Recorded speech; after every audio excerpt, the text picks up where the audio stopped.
Everybody good? Okay. All right. Pretty solid week of practice. Getting some guys healthy. The energy level is picking up as the week goes on, and we got to get ready to get started a bit earlier tomorrow than we normally would.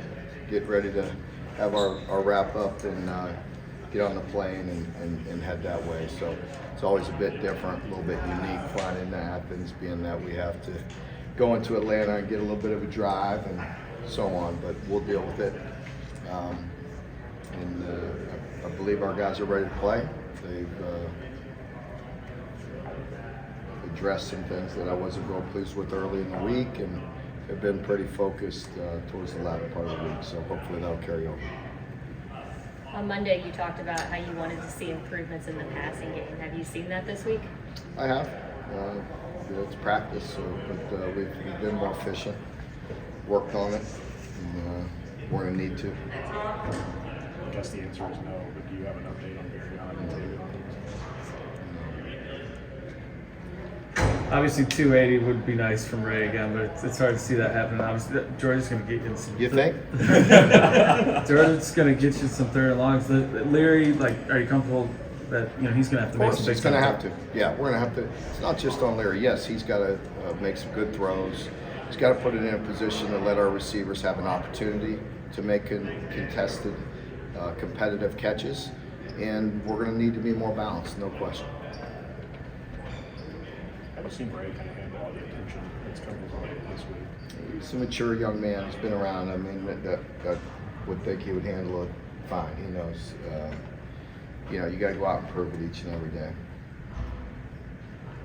How do you defend a guy like Brock Bowers? You just try and confuse him, rough him up a little bit? What's kind of the tactic? No, I think, as I mentioned earlier in the week, I think it's a guy like that, I mean, he has your attention. You have to know where he's at, at all times.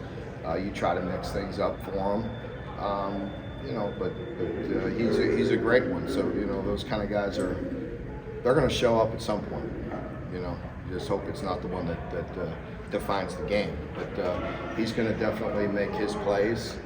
As I mentioned earlier in the week, he's difficult because you could have great coverage, and he's the type of guy that he constantly makes contested catches.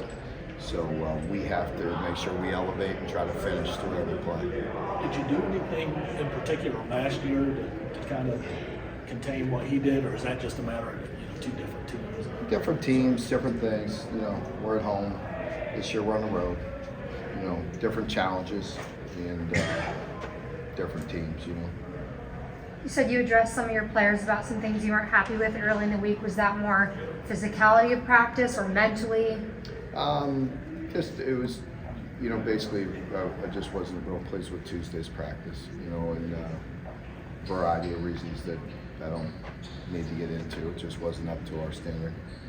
The O-line's played a lot better this year, especially last week. But they got some big guys coming at them on Saturday. What does Georgia do up front?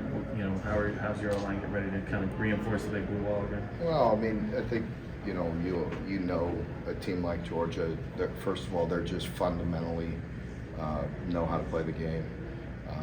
Their system, is completely sound. It's proven.